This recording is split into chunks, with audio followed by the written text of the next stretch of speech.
Welcome in to another new AMP podcast. I'm your host, Ben Dubose, and I'm the news editor for the AMP Publications team.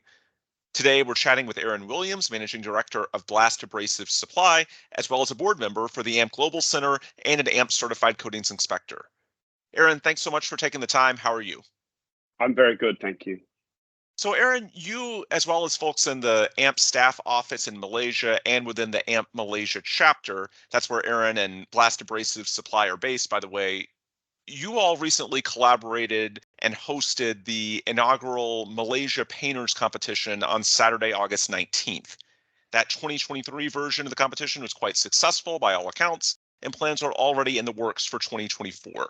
So on today's episode, we're going to be talking about lessons learned, what you saw out at the event, as well as how this event is designed to address some of the prominent industry trends that we're seeing out in the marketplace.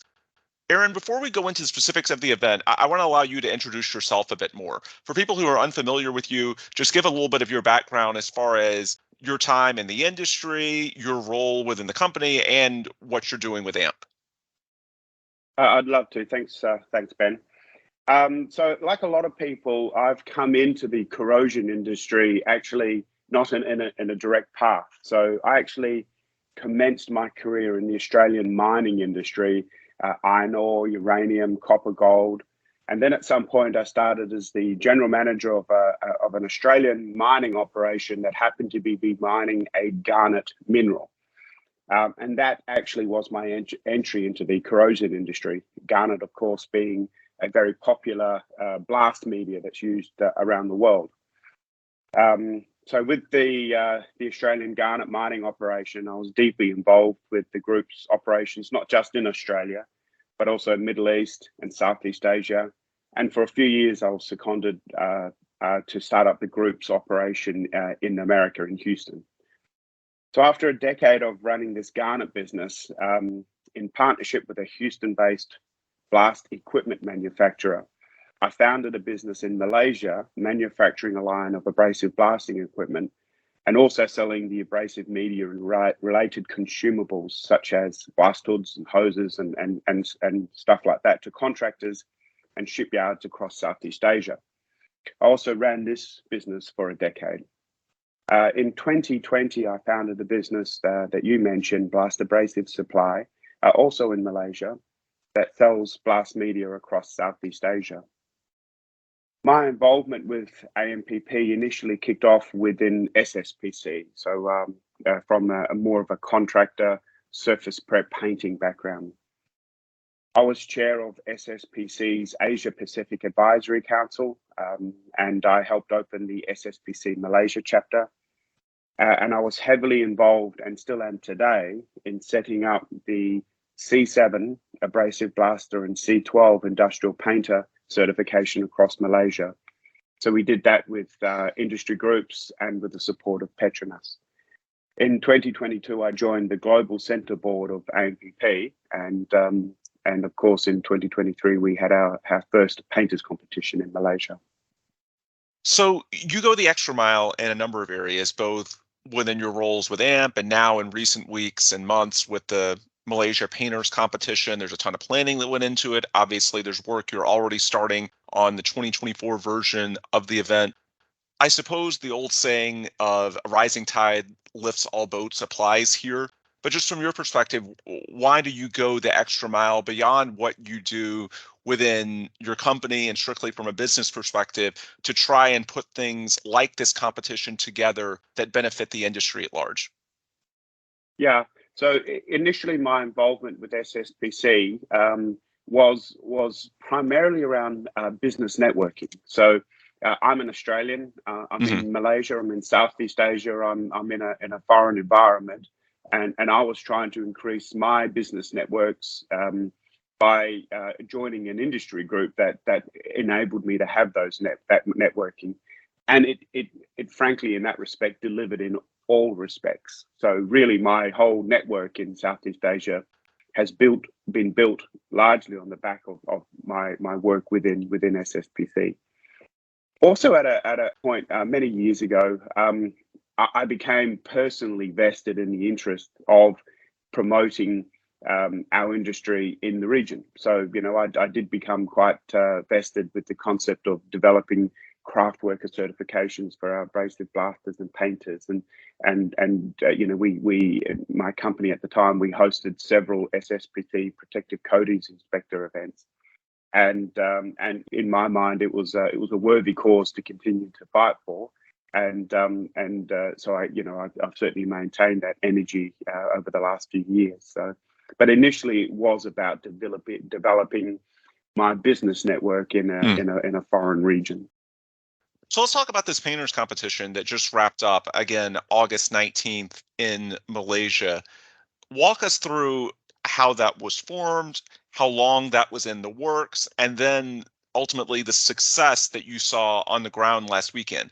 What were some of the key highlights or takeaways from everything that just went down? Sure. Look, it was very successful, and just as a preamble, sometimes when you're taking training and certification into industry, it's not particularly interesting. It's not buzzy. Mm-hmm. Every meeting I had, whether that was in America or in Asia or in the Middle East, when you talk about a painters competition, the other side sit up in their chair and they really take note. It's interesting. Everybody loves a competition, right? And so it was actually quite easy to get that support, or easier to get the support than I've had in other areas. So the Malaysia's competition was held on the east coast of Malaysia in an area called Teluk Kelong. So those in the region would know that area, but it's basically a very dense or stronghold of abrasive blasting, primarily for the Malaysian oil and gas industry. So in fact, it's an offshore supply base for a lot of the Malaysian oil and gas companies, Petronas being the top of that chain. We chose that region as our first competition, really to make it easier for painters to attend. So quite typically, when events are organised, they'll be organised in Kuala Lumpur, which is very convenient because it's the capital city. It's lots of resources, lots of venues. But if you're less likely to have your painters and your blasters coming to attend such an event. So we chose that so that we could increase the participation from the guys that we're actually targeting. The event itself, what is a painters competition? Okay, so it's about assessing each team's painting skills, not really about their abrasive blasting, not because it's not important, but because just the event itself, if you add the abrasive blasting, there's you need larger air compressors, you need ventilation, you need lots of other things. So we just keep it limited to painting. Each team receives the same set of written instructions, and they also attend the same briefing so that everybody knows what everybody else knows, and as they go into the event. There's a judging panel. So our judging panel was, in fact, AMPP C7, C12 instructors. So we were that's a nice way of having them, because they're very comfortable with the criteria and they know what to expect going in. So we had a team of 4 judges, and we had a whole judging criteria worksheet with it literally went to 2 pages. I mean, you're not just assessing strictly their painting, but how they set their equipment up and how safe they are, and a bunch of different criteria. We had several contractors in the region around Teluk Kelong sending teams. So each team consisted of 1 supervisor, 1 applicator or sprayer, and 1 helper. So teams of 3, and we at one stage had some freelance teams coming together, just 3 buddies, said we can knock this out the park, and they formed their own little team, but primarily it came from the local contractors sending in their teams. The winners of the Malaysian competition, this first one around, were 3 gentlemen, Malaysians, representing Blast One, and but we had a second place and third place. I think it was Delium and I can't remember the third place for the moment, but they were presented at the conclusion of the day. we actually are able to announce the winner, and we choose a fast curing paint so we can get a dry film thickness almost immediately, and we're able to announce the winner. Attending were the who's who of oil and gas industry in Malaysia. We had Petronas, which is the main oil and gas body in Malaysia, a very large oil company. We had quite a few people of those. Their keynote speaker was from Petronas. They had the Malaysian Oil and Gas Services Council, which represents something like 2,000 local companies who are working in the oil and gas sector. There was a substantial amount of interest on the event. Being our first event, we of course we knew going in that it wouldn't be a polished, fast event. I mean, we knew that there would be some issues. The way we do things in Malaysia doesn't quite align with the way things are done in other parts of the world. But with all of the support we got from our main supporters, with all the support we got from the vendors were lined up to help us financially to put the event on. We had great attendance, and certainly the outcome was I couldn't have hoped for more. And you've got to keep in mind there aren't really many, if any, opportunities for painters to demonstrate their skills in this kind of environment. Mm-hmm. It's a unique proposition that we took to the Malaysian community. And these painters, I was watching them, they were sweating bullets. I mean, they had all of these eyes on them, but so it was a very exciting event for them. And I'm sure that next time around, we'll have more people interested in competing and more vendors and more support.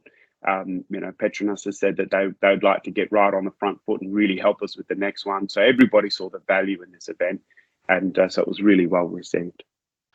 Yeah, I should mention that you can read more about it on AMP's social media outlets. We've got pictures, details on the winners, the sponsors. Just go to AMP on Facebook, LinkedIn, Twitter, your social media platform of choice. You can also go to amp.org, ampp.org, and get the details there, as well as our publication websites, such as Materials Performance Magazine and Coatings Pro Magazine, and you can learn more about the specifics.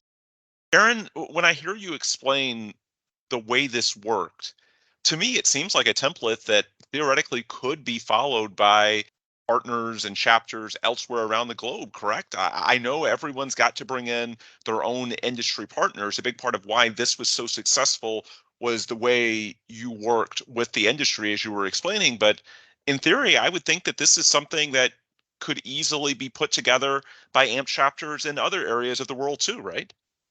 Well, absolutely, and you've hit the nail on the head. Of course, that's what we're doing. So I'm working closely with AMP in Houston. In Saudi, we're already in deep discussion, and planning is underway to try to kick off a Saudi painters competition. And more recently in South America, we're talking with a small group there about trying to do something similar. So. Great template. It's well thought through. Full credit to the Houston Coatings Society, who have run this event successfully for 35 years. That's really where the inspiration has come from. So absolutely, it's replicating that success, finding new partners and new committees, and incredibly interesting and exciting event. It really does create a legacy for what we're trying to do with AMPP and its mission internationally. Yeah, what are some of the plans for it moving forward? I know you've talked about bringing it back in 2024. What does the future of this look like, and how does it work within AMP's overall mission for protecting materials and getting them to perform better? Okay, so from a Malaysian perspective, as I said, we've got a meeting next Wednesday. So we had the event Saturday, and next Wednesday, just a few days after, we're meeting to talk about what went well and what didn't go well, and start planning for next year's event. Get in early to Petronas to make sure that they can get more involved. A big oil company, obviously, it takes time with the bureaucracy to get things organised. Right. But make sure we've got the partners on from the outset. So we're already in deep discussions. We're talking with our colleagues about, we're not going to do it in Teluk Kurong again. They've had the pleasure of being the first, but where's the second event? And we're looking at various regions around Malaysia where which are dense or strongholds for abrasive blasting and painting. Johor, which is in the southern Malaysia with a large refinery, or the East Malaysia in a town called Miri. There's lots of options, and we're having all of those discussions now. We've already got a committee that's freshly minted painters committee, painters competition committee, who are eager to do it again and keep the momentum going. Where does it fit in the scheme of AMPP? So AMPP, of course, is the merger of the two legacy organisations. Mm-hmm. One of which was quite focused into the contractor, craft worker sphere, and the other, which was more inspection and more cathodic engineering. So the inspiration, as I mentioned previously, really came from the Houston Coatings Society. They're a very successful event, and it may not be 35 years, but it's something like 35 years. So the idea, so I've been attending that for some time, and I want to say it was in 2020 that it really struck me that this would be a superb concept within Malaysia, and I reached out to the head of AMPP in Malaysia, Mervyn, and we started to talk about how we might start something or a similar concept in Malaysia. That took some time, of course, to work through, put the committees together, but we certainly did work through it. So the idea of the painters competition is to target, in my mind, a somewhat underserved segment of our industry, which is the painting or the surface prep and painting craft workers. And you've got to remember that, of course, that this group far outweighs, the inspectors and the cathodic engineers. There's an enormous pool of surface prep and painters out there in industry globally, enormous. Now, when we talk about surface prep and painting, and when you talk to an oil facility owner, what are they focused on? They're focused on premature coating failures, and almost all oil companies have looked into what is their cost of premature coatings failures and what caused it. And typically, the number that's bounded around about there is 70% of premature coatings failures is directly attributable to applicator error. So it's just that you spent enormous amounts of money buying a very sophisticated paint system that has a tested surface of life of service life of 10 or 20 years, but if it's not applied correctly, it's going to peel off far earlier than that. So if 70% of your premature coating failures is directly attributable to applicator error. So where does AMPP fit into that scheme? Well, AMPP supports the industry by offering C7, C12 blaster painter certification. So we take that stress, or give the facility owners confidence that the craft workers that they've got, blaster and painter craft workers they've got working on their assets, have been independently assessed and qualified as possessing the actual skills necessary to work on those assets, which then leads to confidence that it's more likely that your paint will achieve the stated service life and not prematurely fail. Additionally, AMPP training and certification in that area, gives craft workers not only the necessary skills to start in that area, but if you look at the training framework that they've had for a long time, there is a progression. So you can go from a simple airless to plural and TSA, and there's a whole progression that you can take. There's even now supervisory training programs to help you set up to be a team leader or a superintendent at some point. You can go into the inspection path. There's a whole bunch of career paths and career training that open up with the proper training and certification path. And that from a craft worker's perspective, he's now got some visibility on where his career path or his potential career path might take him in this industry, and obviously builds a family wage. I mean, he can sort of see something where he can or she can develop a family wage. Then in terms of continue in the AMPP mission, which is my role on the global center is I everything I think about is in terms of global. Hmm. So if we can get success and get AMPP the recognition it deserves in Malaysia, then of course if we replicate that success in Saudi and in other parts of the world, it continues to promote what the great things that AMPP are doing on a global stage. And I really saw the painters competition as directly linked to that ambition, which is, of course, always been on a global stage. It comes at an interesting time because the industry definitely has a shortage of skilled labor at the moment. You see the reports that are out there regarding an aging workforce and what's believed to be a lack of demand entering the field. How can we empower local people to advance their careers, and how does something like this potentially play into that dynamic in regards to addressing the potential shortage of skilled labor? Sure. So in Telok Kalong, taking that area as an example, it's likely that you're going to work in some service industry to the oil and gas industry. I mean, Hmm. it's such a dense oil and gas part of the world that it seems logical. So a painters competition with we had Muhammad Hawari Hassan, who's the senior corrosion engineer for Petronas at the event. There was a bunch of Petronas staff there. There was other organisations there. In that area, there's various what I would call trade schools, teaching more craft worker type skills. So it gives AMPP an opportunity in those regions to demonstrate the importance of a skilled and certified industrial painter to the Hmm. industry.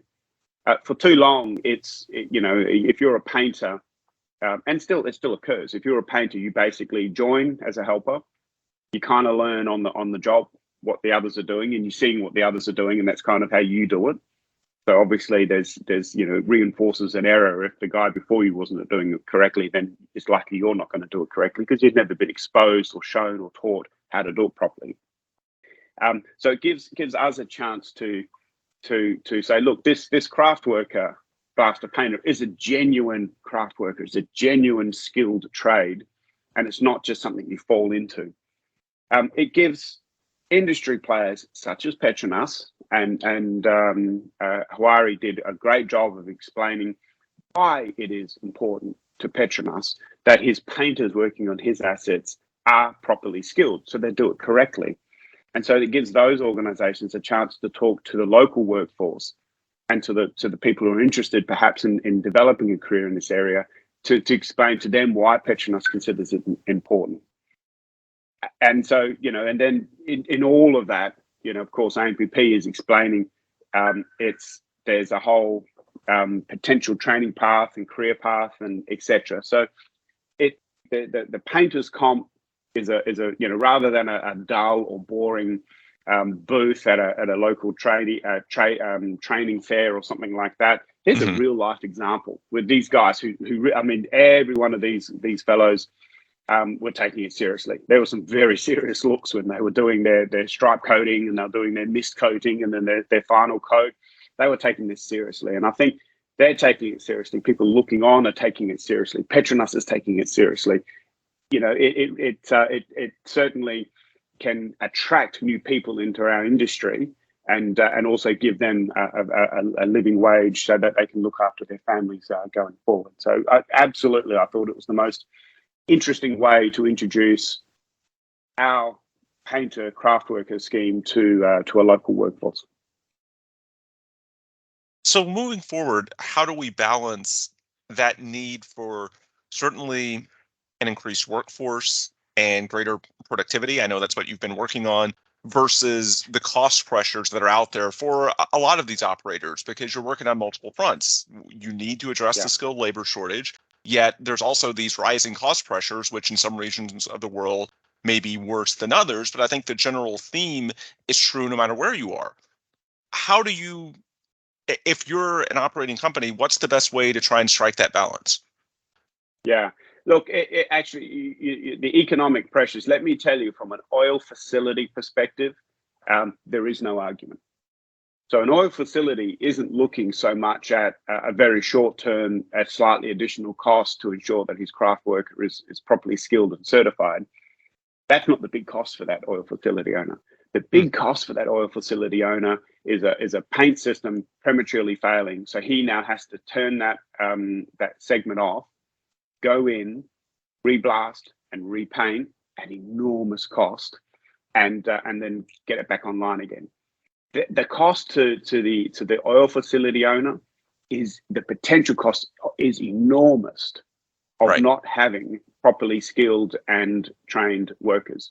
So I can accept from a contractor perspective, sometimes I'll look at this and go, oh, well, gosh, now I've got to certify my entire crew of, let's say it's 50 blasters and painters, so that I can meet the minimum requirement from the oil company, which in this case, Petronas, it would be seeking a C7, C12 certification. Now I've got to go and get all my guys certified. So certainly from their perspective, you can sort of see that short term, but I tell you from a Petronas perspective, there is no argument. Everything they can do, to reduce that enormous cost is absolutely beneficial. And it's not just the cost of premature coating failures. I mean, then there's also the cost of a catastrophic failure, which would far outweigh a premature coatings failure. So, if when I'm looking at this is why we spend a lot of time with oil companies talking about the overall picture and explaining to them why it's important, and that's where we spend our time. If you look at IOGP, which is the International Oil and Gas Producers Committee or something, it's got like the top 20 oil companies. They released a new standard, a standardized procurement for coating upstream assets. And fair and square in the middle of it is the need for certified blasters and painters. And this is written by the oil companies themselves. It's not written by, consultants. This is what the oil companies have put in, that they've acknowledged that for somebody to be painting their asset and the enormous potential cost of failure, that they want them to be certified. And they do mention an AMPP blaster painter certification. So I think the economic argument is clear at the oil facility owners, and which is why more and more of them are putting that in as a minimum requirement for people working on their assets. The US Navy has done it for a long time. As part of the QP program in the US Navy, it indirectly asks for C7, C12. So it's more accepted. I think the argument's clearer, or there is no argument at the facility owner perspective. And the economic benefits outweigh the cost. Besides the cost argument, it's also worth noting that this need for more workers comes at a time in which we are moving more into the digital era. You're seeing reports of artificial intelligence, AI, taking off and what that can mean for our industry. You're seeing things like digitalization 4.0. How do you see that potentially, if at all, impacting the mission that you've been talking about for the 30 minutes or so that we've been recording? How can digitalization play into some of these trends as we look to address the future workforce?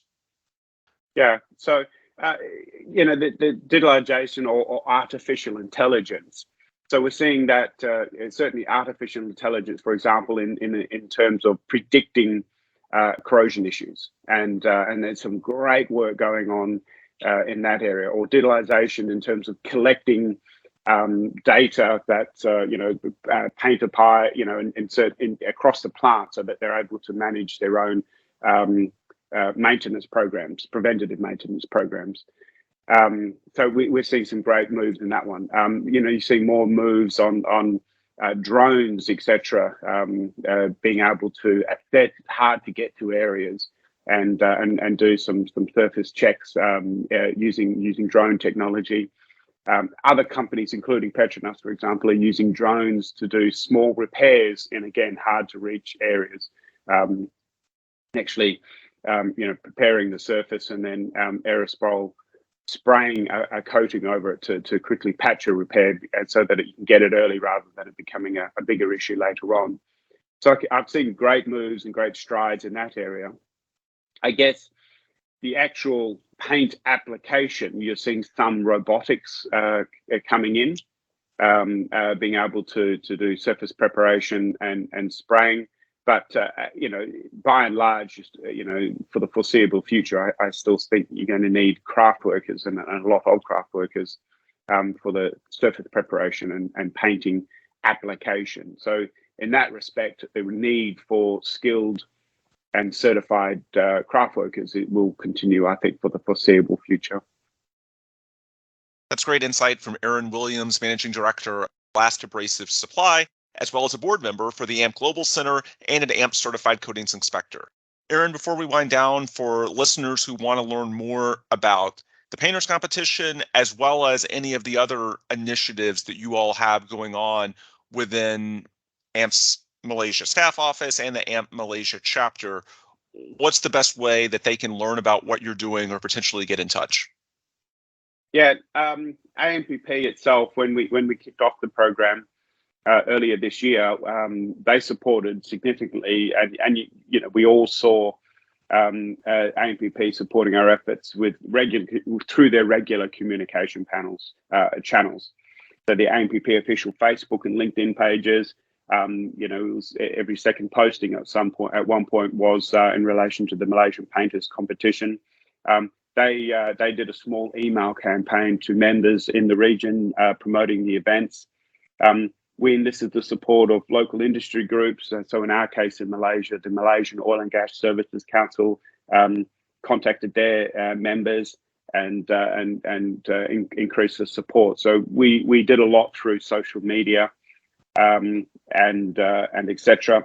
I guess as we roll out future events, we'll continue to work with the AMPP chapters. So in this case, we work with the Malaysian chapter. In Saudi, it'll be with the Saudi chapter and etc. So for anyone wanting to get involved or get an idea of what's happening, I would suggest the first port of call would be your chapter, and would be to reach out to your local chapter, get involved, find out what they're doing, or have they got one coming up? If not, why not? And reach out through that section or that chapter. I guess something that I've had in the back of my mind is creating, specifically in terms of the painters competition, creating an AMPP Painters Comp Facebook page where it's not ever closed, and it just continually announces where the next event is occurring, and so that people who are interested in painters competitions can become a member of that page and just receive updates through that page specifically on the painters competition and how to get involved in that way. So, but we haven't done that yet. But yeah, that's your local chapter, I think, is the best place to call into to find out what's going on. Makes sense. I think that's good advice. Aaron, thanks so much for taking the time. I learned a lot. Hopefully our listeners did as well. Congratulations on the success of the competition and keep it going. Thank you very much. Thanks for listening. Absolutely. That'll do it for today's episode. Aaron mentioned how you can get in touch with what they're doing within AMP's Malaysia efforts. As for us within the association, you can, of course, go to amp.org, ampp.org, for regular updates from AMP, as well as all of the social media outlets, Facebook, LinkedIn, Twitter, YouTube. Search for AMP on your social media outlet of choice, and you should be able to find what we're doing. Also want to throw a plug to our publication websites, materialsperformance.com and coatingspromag.com, where you can get updated industry information from Materials Performance Magazine and Coatings Pro Magazine. With those plugs complete, we will adjourn. For Aaron Williams, I'm Ben Dubose. Thanks as always for listening, and please come back soon for another new AMP podcast. Calling all coating and corrosion experts. Join us at the AMP Central Conference in Albuquerque, New Mexico from September 11th through the 13th. Network with industry leaders and discuss topics directly impacting the central region of the United States. Don't miss this opportunity. View the technical lineup and register at amp.org/events/central-conference.